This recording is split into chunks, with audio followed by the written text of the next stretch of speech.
Screen Slurps.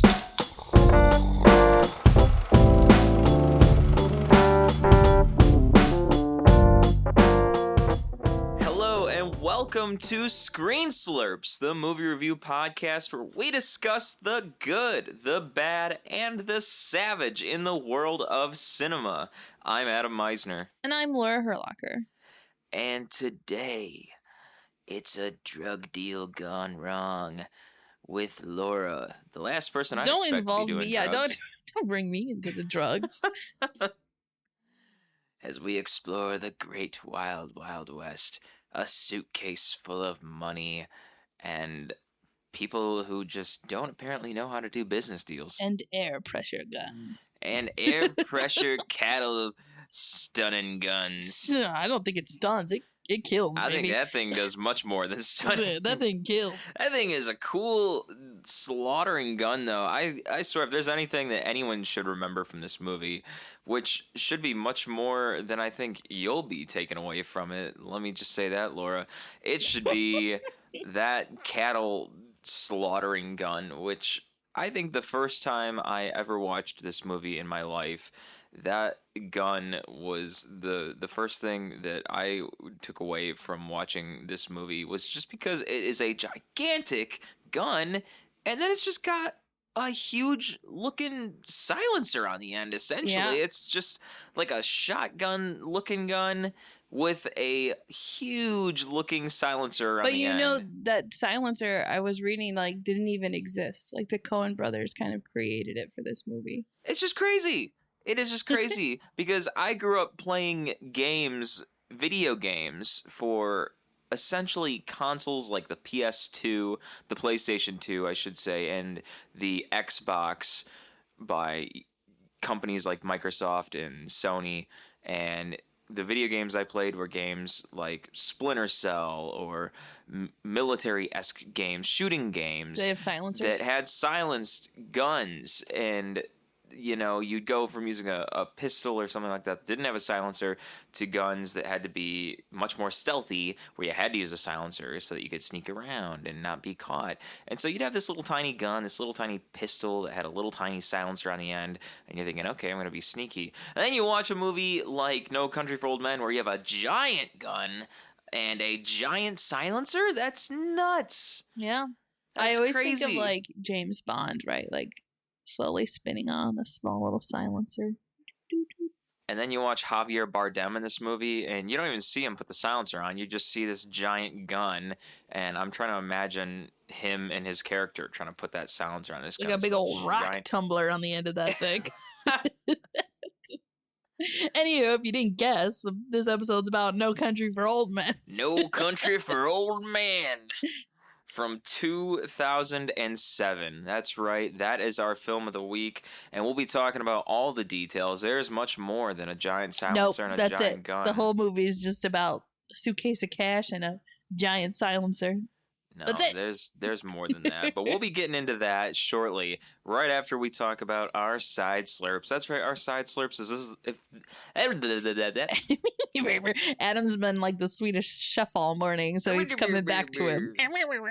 If this is the first time you have listened to our show, our side slurps are things that we have done other than watch our film of the week. Things like watching other shows, watching other movies, maybe even exploring the great frontier of the Wild Wild West. Just for this movie, that is. Laura, what have you been up to this past week? We've been watching quite a few TV shows, actually. So I don't know if these are on your list, but we could talk about it together. So the one thing that we binged this last week was the U.S. version of Love on the Spectrum. Listeners, I think we talked about the Australian version when we watched it. But it's just essentially like a dating show for people who are on the autism spectrum. And it follows a handful of people, like 5 maybe or something like that. And just them experiencing, learning, what they should do on a date and how to date and then going on those dates. And it's such a heartwarming show. It just makes me very happy. And, you just love everyone on there, like Abby and Steve, the older guy, Steve. I love him so much. I don't know if you have thoughts on that show, Adam, but that was one of my happy moments from this week. I enjoyed the Indian guy that was on there and Oh, his date, yeah. Rachel. Yeah, they were really sweet. They were fun. They had such a connection, and when he was going through, how do I say, therapy or consultation training. Yeah, they were just, he met with a woman who just kind of helped him learn, like, this is how you behave on a date. These are the kind of manners that you should expect. Like, things like that. Yeah, and it was so fascinating. He took that so seriously, in a good way, and it was just wonderful to see how he took that in and used that in his dating experience, because him and his date just took it to such heart, and they hooked up so well together. Yeah, they were So, very sweet. Very sweet.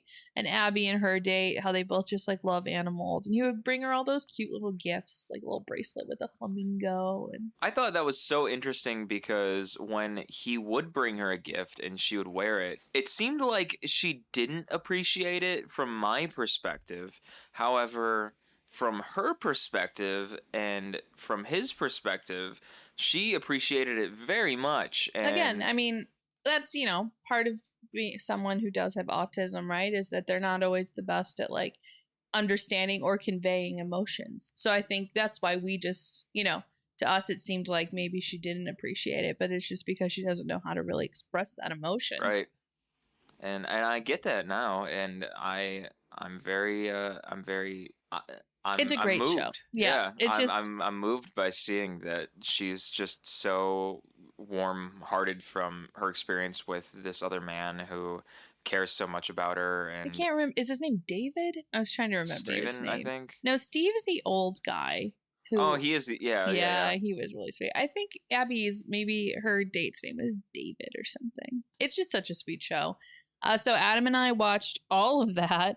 We also have been watching the newest season of The Circle. We kind of took a pause. We still need to finish that. But that's another fun, dumb reality show on Netflix that you can get. I have been playing a lot of Assassin's Creed Valhalla. I think I'm maybe almost halfway through. It's just, I'm a slow gamer. I'm not a great gamer, so it takes me a little time. She definitely shows her rage when things aren't going her way. I get upset when I can't defeat a boss in like 2 times. So it takes me a little while to get through games. But I've been playing that, and that's a lot of fun. We also last weekend went to this really nice outdoor like craft fair that happened in one of the neighborhoods here in Chicago, up in Andersonville. We got to walk around, look at some crafts. We had brunch, really nice place. But we also stopped at one of our favorite places in the city, Alley Cat Comics. It's this really cool comic book store that's like hidden back in an alley, hence the name Alley Cat Comics. And Adam got me the like big first compendium of Saga, which is a really popular graphic novel series that I have never read, but I've heard really good things about.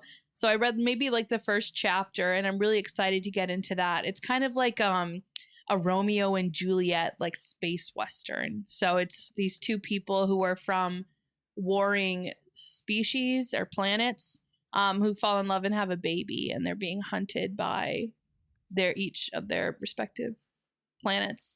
So it seems really exciting. Like I said, I just read the first chapter, so I'm looking forward to reading that some more. And yeah, there's one other thing, but I think you might talk about it, so I'll be quiet. And if you don't bring it up, then I'll mention it. So that's it for me. What about you, Adam? What have you been slurping?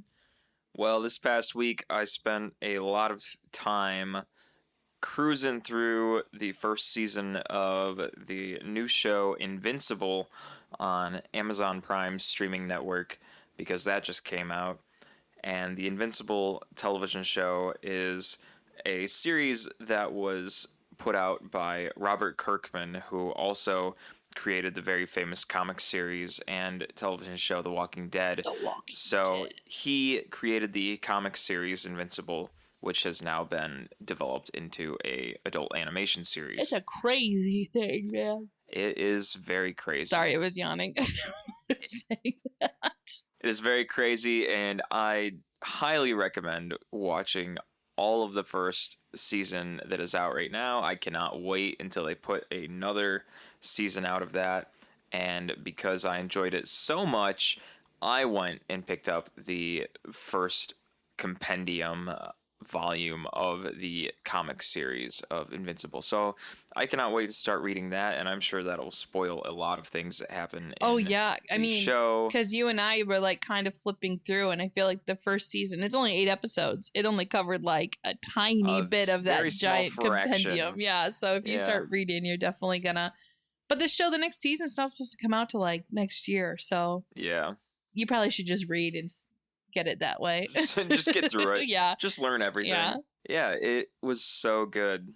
It was so wonderful, and I thought all the talent in the show was fantastic. J.K. Simmons plays one of the main characters, not the protagonist, but definitely one of the primary characters Yeah, of the show. I would say the antagonist. Yeah. Well, spoiler. if you already know that this show has a lot of spoilers, so sorry if I ruined it for you people, but you should know. But also in relation to comic books and such, I just finished the novel How to Take Over the World by Ryan North, which that book, it's not exactly a comic book in itself, but the book sort of has a satirical way of teaching you how to be a supervillain if you would like to become a supervillain. But at the same time, it's not necessarily teaching you how to take over the world, but at the same time, it's teaching you how to possibly make it better. It's sort of two sides of the coin. You're learning how you could potentially take over the world as a supervillain. At the same time, you're learning what could improve the world if you look at it on the opposite side of the dice, or the coin, I should say. Anyways, Ryan North, he's popular in the sense that he has also written for the comic series of Adventure Time and The Unbeatable Squirrel Girl. Hey. So he has also done some popular comic book writing himself. He's done more than just those two, but those are some popular ones that Were he you has into done. Adventure Time? I watched some of the Adventure Time television show, but I have not actually seen all of the episodes. Yeah, my roommate best friend from college watched a lot of it, so like I would watch it with her.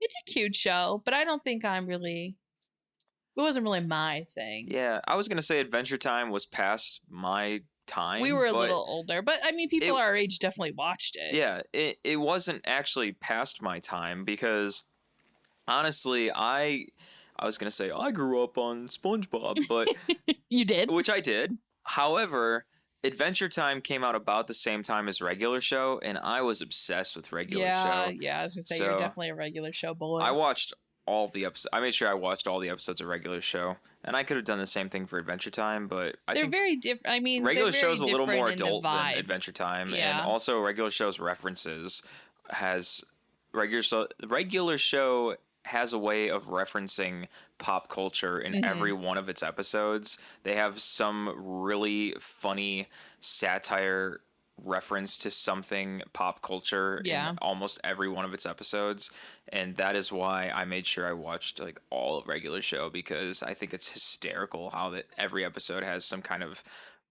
crazy way of referencing. I mean, and even just as a person who enjoys film, especially just like you're saying, the spoofs and like the satire that they, or the parodies they make on different movies and things like that, it's so well done. They did a reference to the guy who did the highest video game score on Donkey Kong. Oh yeah. And that was like, there's drama behind that, right? Yeah. Yeah. He cheated. Oh. Don't do that, people. So he's not in the Guinness Book of World Records anymore. I think he hacked the machine or something like that. So he broke. Yeah. We should watch a documentary on that. That sounds cool. Yeah, anyways. You were like warring with yourself there. I'm getting so What lost. else is on your side slurs? Go back to the list. Yeah, thank you. I finished the novel How to Take Over the World by Ryan North, and other than that, I am at such a loss. Adam, come on. You don't want to talk about it, probably. What did we watch? Oh boy. Thanks for bringing it up.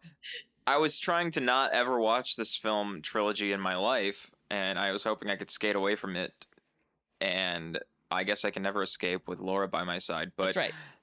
I watched 2 of the 3 50 Shades of Grey films. Yeah. Not as bad as I thought, actually. See, I was going to say that they're not terrible. Well, I unveiled to Laura, because she owns the series, that she could actually watch the unrated versions. She didn't know they existed. I don't think they're really that much more unrated than the original I think the only things though. they removed were the oral sex. Yeah, I don't know. Just watching that one, I was like, I don't feel like a lot was added. Which they don't even show anything, really. No.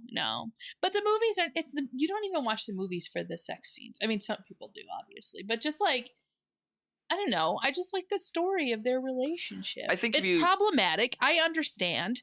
But at the same time, I enjoy it. Listen, I think if you look online, there's news articles that when the movies were coming out, I think that there were a lot of people that were arguing about specifically the oral sex in the films, and that is what had to be removed for the release for them to have an R rating. No, so and dumb. I think that was the big thing, or the biggest thing. Yeah. That well, was it's definitely the only thing I noticed was different from, us watching the unrated version. Yeah, I think that was one of the biggest things that was limiting the R rating, or one of the things that they were fighting with was the oral sex scenes, which, again, they're not even really showing you anything. No. They're not showing any real body parts or anything like that. It's just kind of like tastefully done. It's kind of like Christian Grey just kind of kisses her leg, basically. Yeah, it's very tastefully done. Again. Yeah, But- you're hardly seeing anything. But listeners, you heard it. Adam said it's not as bad as he thought it was going to be. So Yeah, Rotten Tomatoes gives them very, very low ratings. Just know what you're getting into. yeah, I mean, it's a fanfic of Twilight. What do you expect? Yeah. If we were doing a whole episode on the series, Oh, you don't want to get me started on it. Yeah. Because I have thoughts. And like the book series is so much better than the movies because they actually have Christian be like a character and they really delve into like what happened in his childhood and why that's made him the way he is today. And there's a lot of like look into that and insight and him coming to understand that. And then like you don't get that in the movie because obviously the movie is about the sex. So it's just I think people like shit talk it a lot. But they didn't actually read it, so they can't shit talk because they don't actually know what it's about. That's my opinion. Well, maybe that's something to get into sometime down the road. I think that might be a conversation piece. You should read the book. Food for thought, but That means no, he's not gonna do it, but I'm gonna force him. hey, I'll keep you all posted for if and when that happens. But again, maybe it's something to talk about on a later date. But with that in mind, let's talk all about No Country for Old Men. Let me get my Sam Elliott or Western voice out here. Let's talk about No Country for Old Men. This one you got to be like Tommy Lee Jones. He has a very distinct voice. I don't even know if I could. I say let's talk about No Country for Old Men. I do declare. Well, I do declare. Or That was a Foghorn little more like Leghorn. Daniel Craig or something. In Knives Out, yeah. From 2007, we talk about No Country for Old Men. A neo-Western crime thriller. But yes, No Country for Old Men, released in 2007, based upon the novel No Country for Old Men from 2005, which the novel was written by Cormac McCarthy, who What a name. actually had originally written the novel it was originally written as a screenplay, but turned into a novel. That was from Cormac McCarthy. The film was written by the Coen Brothers, Joel and Ethan Coen, produced by Scott Rudin, Joel Coen, and Ethan Coen, directed by the Coen Brothers, Joel and Ethan Coen, starring Tommy Lee Jones, Josh Brolin, and Javier Bardem, among many others. Mm-hmm. Cinematography by Roger Deakins, the renowned Roger Deakins. I was going to say, why does that name sound familiar? Oh, Roger Deakins is the man. What else did he do? Good Lord, don't get me started. Give me some that I would know. He has filmed Blade Runner 2049, Prisoners, Barton Fink, No Country for Old Men, Fargo. Oh, does he work with the Coens a lot then? Yes. Oh, Okay. Brother, Where Art Thou? Okay, yeah. He filmed Skyfall. Oh. He filmed The Shawshank Redemption, The Big Lebowski, Revolutionary Road, He's got a lot under his belt then. The Village. Oh, I love that movie. He filmed A Beautiful Mind, Dead Man Walking. That's good. That's enough. I got it. I understand. He's done a ton of stuff. But yeah, Roger Deakins is a very famous cinematographer with a very renowned style. But unfortunately, I believe Roger Deakins, is he still alive? I think he is. Were you thinking of that? I thought he had passed away, but he's just an older man now. He's the man. Anyway. Roger Deakins is 73. Oh, yeah. Continuing on. This film, No Country for Old Men, was released May 19th at the Cannes Festival, but November 9th, it had its national release in the United States. So, Laura, you want me to Laura. drop the plot? Yeah, give it to me. I mean, I watched it, but yeah, give it to us. So, No Country for Old Men. The plot of No Country for Old Men, for those of you who may have not seen the film yet, the plot for No Country, while out hunting, is it Llewyn? Llewelyn. Llewelyn. What a name. While out hunting, Llewelyn Moss, Josh Brolin's character, finds the grisly aftermath of a drug deal. Though he knows better, he cannot resist the cash left behind and takes it with him. I don't blame him. Yeah, I mean... The hunter becomes the hunted when a merciless killer named Anton Chigurh, which is Javier Bardem's character, picks up his trail. Also looking for Moss is Sheriff Bell, what is it, Ed Tom or Ed... It's something, his first name. It's not Ed. just Bell. No, it's Ed Tom Bell. Yeah, you're right. So, also looking for Moss is Sheriff Ed Tom Bell, which is Tommy Lee Jones' character. An aging lawman who reflects on a changing world and a dark secret of his own. He is the old man in the title. Exactly. As he tries to find and protect Llewelyn Moss. And that is the gist of No Country for Old Men. Now, Laura...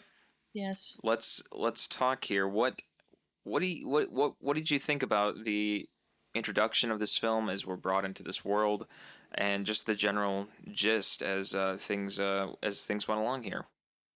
I don't think you're not. I'm gonna get hate for this episode. I am not the biggest Coen Brothers fan. I know people love their stuff. It's just not my jam. And so yeah, I have feelings about this movie. But the beginning, I mean, I think I was just a little confused because I just felt like I didn't know where this movie was going. You know, it opens with that voiceover from Tommy Lee Jones, right? Telling the story about like young kid that he had sent to the electric chair who had like murdered his girlfriend or someone like that. And it's just him talking about that. And I was just like, what is what is this movie about? What is going on?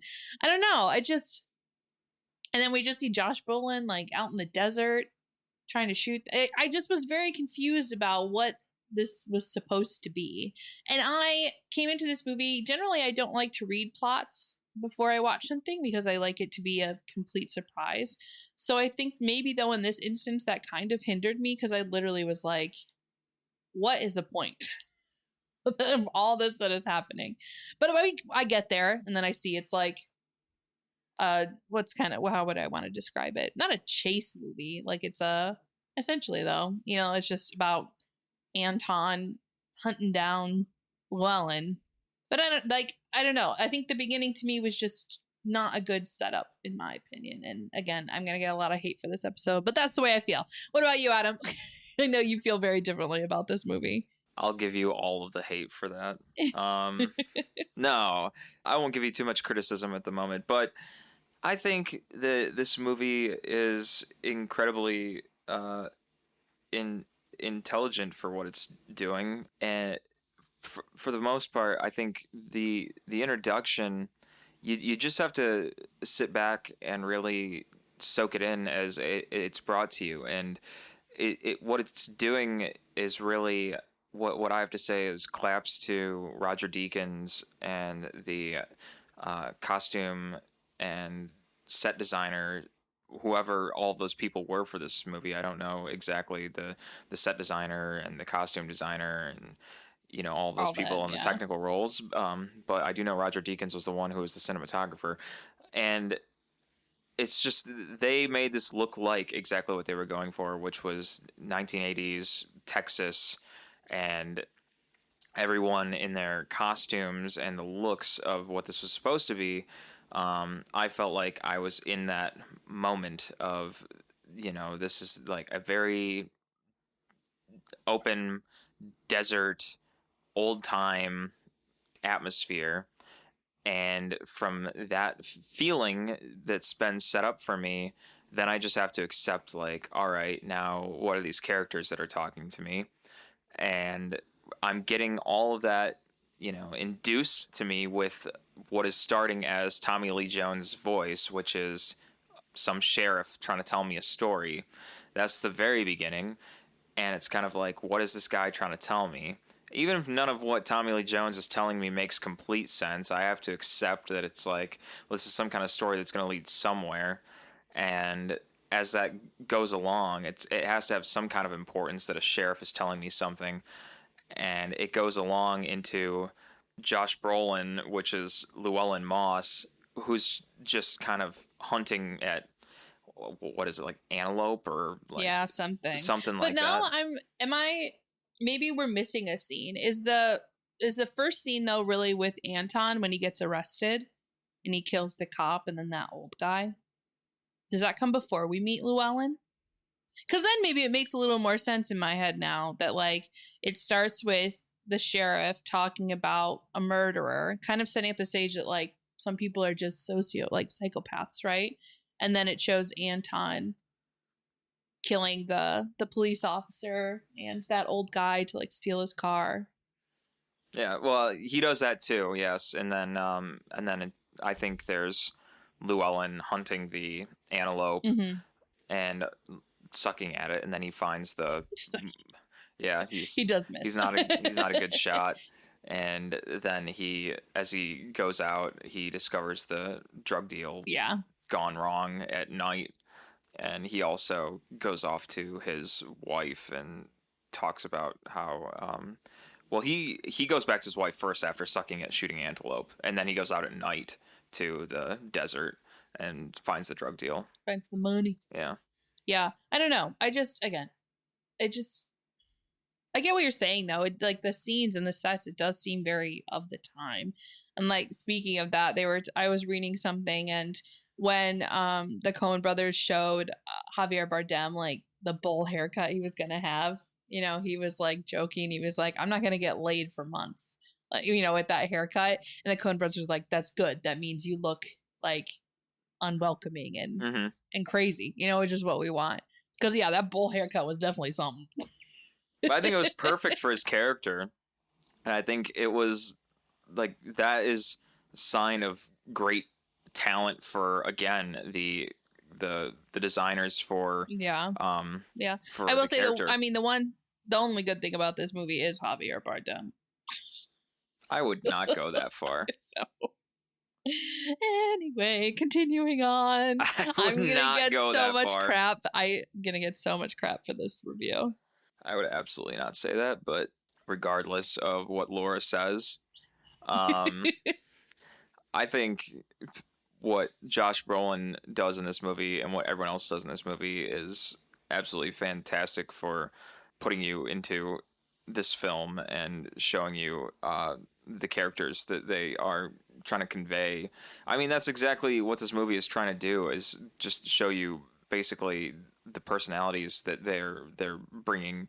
I mean, yeah, you're right. It does very much focus on the three men. It's kind of one story, but from 3 points of view. Right, we have Llewelyn, who is trying to take the money and run. We have Anton, who's trying to get the money, and then we have the sheriff, who's just trying to protect Llewelyn and kind of come to terms with like the world he's living in now. You know, that's something that, as the title says, it's no country for old men anymore. He just can't believe like the state that the world is in and that he's having to deal with this shit.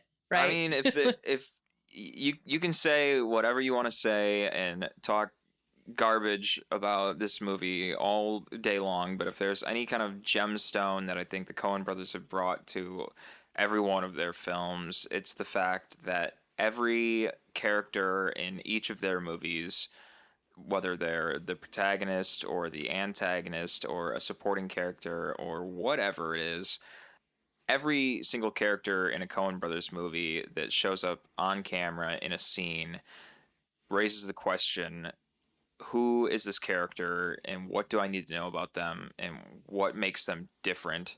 And if I were to watch essentially any other show by any other director on television or in a movie theater, part of me would think, watching a show by any other director, like, what makes this character different? I would think like there's not much about this supporting character that really makes them different most all of the time. But watching a Coen Brothers film, any other supporting character or any other character in the movie, I would think, what makes this character different? I would immediately know, like, wow, this character has a significant trait that makes him different. Wow, this character has this significant trait that makes him different. I can already tell immediately what makes Josh Brolin's character, Llewelyn Moss, himself. What makes Javier Bardem's character, Anton Chigurh, different. I can already tell what makes Tommy Lee Jones' character, Sheriff Ed Tom Bell, himself. What makes him who he is. And I think that's really the significant trait of this film, is any general audience member might walk into this movie, sit down, and expect some high-octane action film from the Coen Brothers or something. First of all, anytime you go to watch a Coen Brothers movie, you're probably not going to get some action thriller where someone's going guns blazing. The kind of movies you generally watch from the Coen Brothers are intelligent films where you sit down, watch it, and you're going to really start to think and, you know, analyze things, which is exactly what you're getting out of this film for most all the way through. But I think that's what I appreciate most out of this movie, is watching it, is you're learning about the characters, and you can see the significant differences between especially Josh Brolin's character Llewelyn Moss and Javier Bardem's character Anton Chigurh, and how significantly different the two of them are in trying to get this briefcase of money.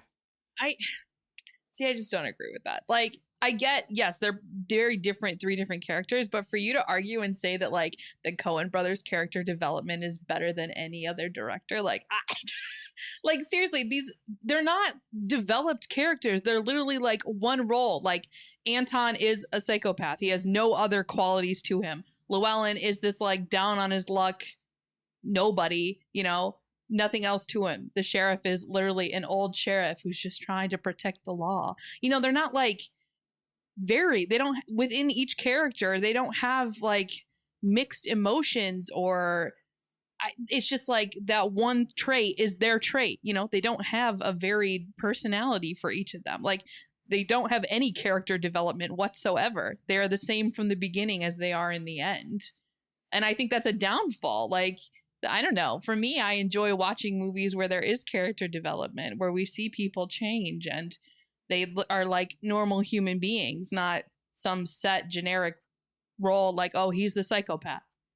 He's the cop. He's the, I don't even know what you would call Llewelyn. You know, and that's what they are, and that's what it is. I don't know. To me, it wasn't, there was no development. There was no purpose. It was just hollow. It's these three standard roles chasing after each other. I felt like they each had fantastically developed personalities, so we're just not going to agree on this movie. That's okay. That's okay. We don't have to always like the same things. I will say, how I said, I do think Javier Bardem's acting was great in this movie. I think he played his character really well. And fun fact, a bunch of like psychiatrists watched, you know, a bunch of movies having to deal with like psychopaths or whatever. And they decided that Javier Bardem's portrayal of Anton was like the most clinically accurate portrayal of someone who is a psychopath. So I thought that was interesting. Doesn't that tell you something about a personality? I mean, just him. That's why I said he's the only thing. Like, but he doesn't change. Like, he's just, I don't know. I thought it was interesting that Heath Ledger was considered for the lead role of Llewelyn Moss. Yeah, I don't know how I would feel about that. Yeah, I thought Josh Brolin was really the fit for the role of Llewelyn Moss, and I thought that he played the role very, very well. And it's hard for me to imagine Heath Ledger being in that. Yeah, fit. this seems like something that would have been very outside of like Heath Ledger's wheelhouse. I don't know, maybe that would have been good though. Who knows? I also found it interesting researching online that Josh Brolin's audition for this role was assisted by Quentin Tarantino and Robert Rodriguez. Well, I mean, no wonder he got the movie. Your audition tape is like directed by Quentin Tarantino. Obviously, you're gonna. It's because Josh Brolin was working on Grindhouse with them at the time. Oh. And he's like, hey, man. Yeah, like, can you help me out? We're done for the day. You want to help me with this audition tape? I don't think Josh Brolin even worked with the Coen Brothers before this. And then while he was working with Tarantino and Robert Rodriguez on Grindhouse, it was like he asked them to assist him in making a audition tape. No, that's funny.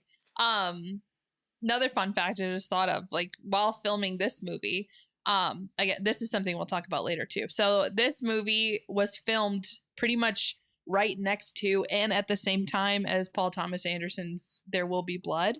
And so some days while filming this movie, the Coen brothers would have to like delay shooting because you could see like smoke in the background from like the big oil rig fire that happens in There Will Be Blood. Mhm. You know, they were like filming that scene that day or whatever, so there'd be like big plumes of smoke in the background, so the Coen brothers would have to like delay shooting because they couldn't have that in the background of their movie.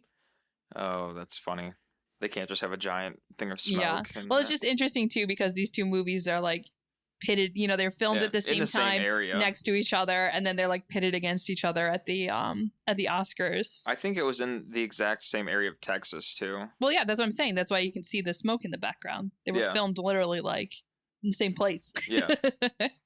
Another interesting fact for when Josh Brolin landed this role in No Country for Old Men is that after he landed the role, from my research I read, he broke his shoulder right after landing the role. So just a couple of days after signing on to play Llewelyn Moss, Brolin broke his shoulder when his motorcycle collided with a car. Oh, God. And as he was launched into the air, Brolin had, from what I had read, told Now Magazine that he had just one thought, quote, "I'm flying over the car and I'm really getting some air." And I remember thinking, fucking shit, I really wanted to work with the Coens. That's what goes through his mind. Sure. I guess rather than dropping out of the film, he decided that he would tough it out and just not bring it up during film shooting. It's not like he's like throwing his arms around a lot in the movie. You know, he's injured for like most of the movie. Well, half of the movie anyways, right? So yeah, they could it probably helped him then look more like he actually is hurt. I guess another quote that he had mentioned was, quote, "My character gets shot in the shoulder early on, so I didn't have to act the hurt." Oh, there you go. See? That's what I was just saying. Like, it helped him a little bit. Get into character, maybe. That's pretty crazy. Yeah, this movie, again, you know, the bulk of the movie, right, is Llewelyn just moving around, trying to be free, essentially, and with this money. But then Anton is following him, and he's like, how can this guy how does he keep finding me?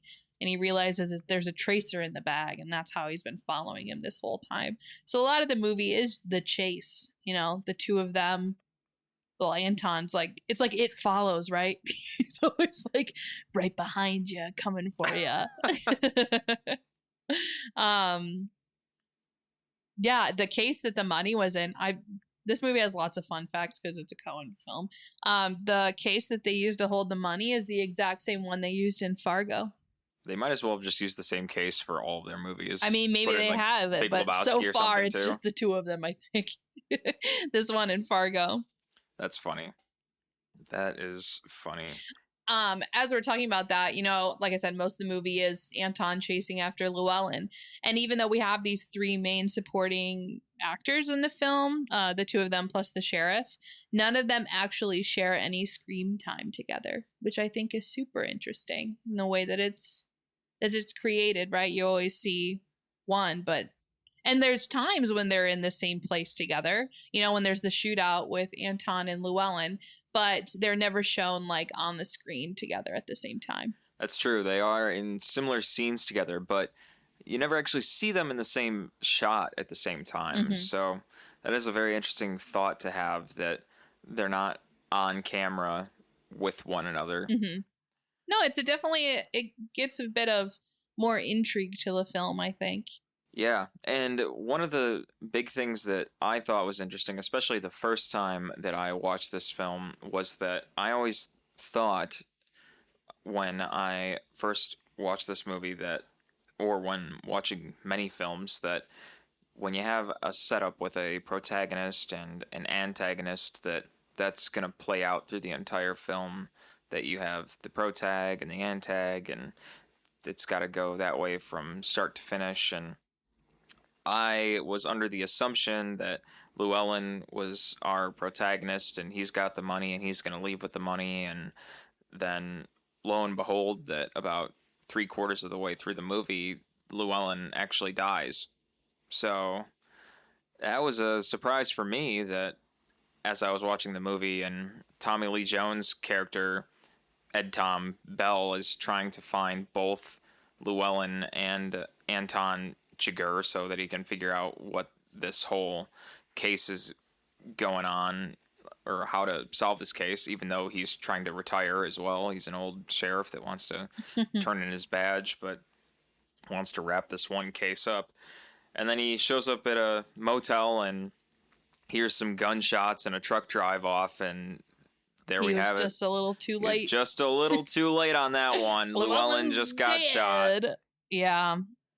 No, I mean, I think it's always interesting when when movies aren't predictable, right? Because, yeah, like you're saying, the predictable thing would have been that Anton gets away, or no, Llewelyn gets away and he gets money and him and his wife go, you know, move to Europe with their money and live happily ever after.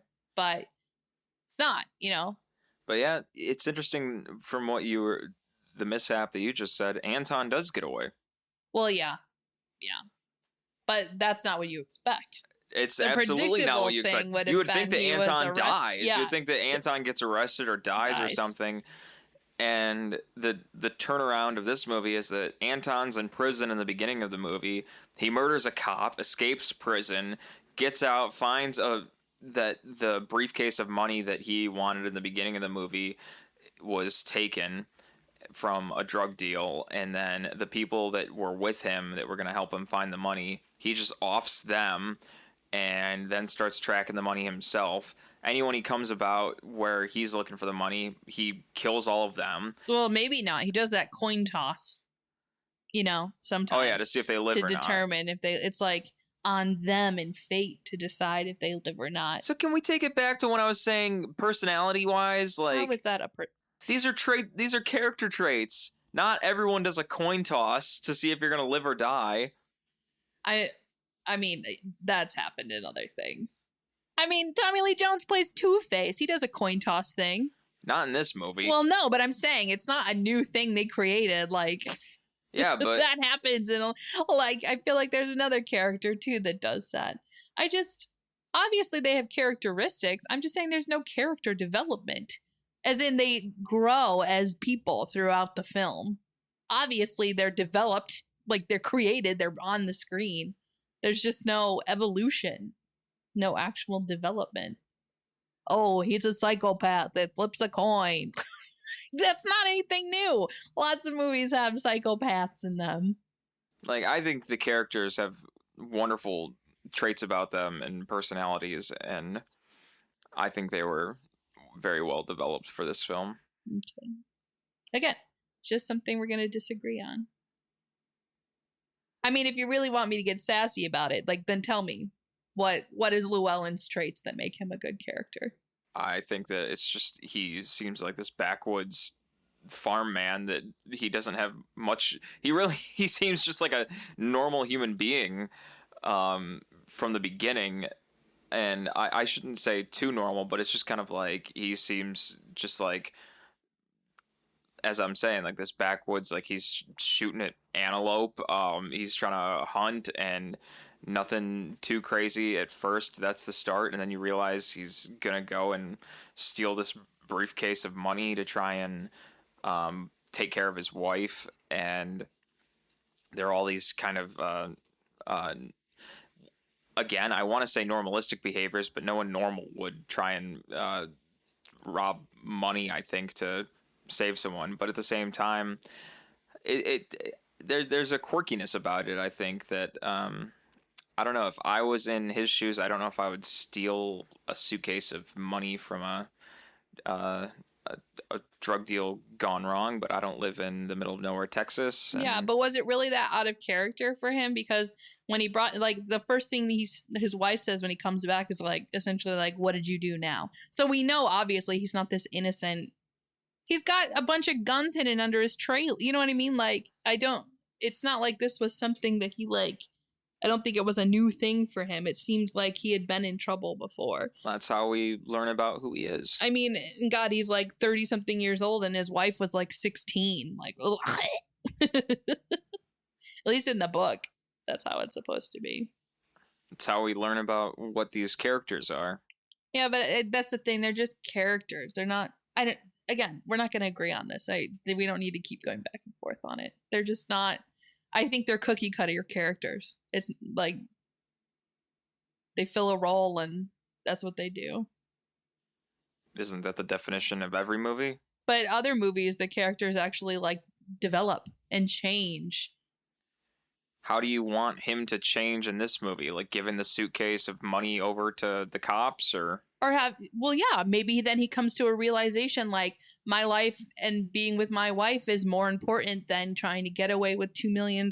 He was offered that by Woody Harrelson's character, and he told them no, that he wanted to hang on to his money. Yeah. That was a sign of a part of the movie that could have been what you're saying is character development, but it was a scene in the movie where it was like, hey, if you want to give me that briefcase of money for protection, then you can do that. But he was saying that he didn't need the protection. He would prefer the money and he can take care of himself. Yeah. Yeah. I mean, I know. I just think, to me, this movie just felt very hollow and just violence for violence sake. It's just the Coens are like, let's make a movie where we shoot people and there's some money involved. That's just how I feel. But it wasn't shooting people like an action kind of, bang, bang, They were trying to show the gun violence and things like that, like real violent scenarios. And I like the sound design and things like that because on one hand, someone could argue it's like, it's too slow. It's not, momentous enough for me and things like that. But I enjoy it for that very reason because you're sitting there and you just, take it in for like hearing the ambience, the atmosphere, the sound, and things like that. And I appreciate it for especially the audio elements and things like that, and really being able to listen to what's presented as the sound effects of what's coming in. Like it is just so quiet in certain scenes and things like that. And I think that only heightens the tension of what's going on because especially with Llewelyn and Anton Chigurh, it is like Anton might be trying to very stealthily sneak up on Llewelyn or something, and Llewellyn's sitting in his motel room trying not to make a lot of noise, and the movie really puts you into that. So it's like you're getting it from both characters where Llewellyn's like, I have to sit here and hardly make any noise, but here's a little sound effect of me trying to grab my stuff very quietly, and you can hear that, and it's cutting back and forth between both characters, both trying to be very quiet and sneak up on each other. And I think that's one of my favorite parts about this movie is from scene to scene, everyone's trying to be really quiet, but you're just getting those sounds of specific objects and scenes, whether it's the footsteps or like the gun cocking. Yeah, well, that was Whatever. very purposely done by them. I mean, Yeah. Carter Burwell composed this. I think he composes for most of the Coen movies.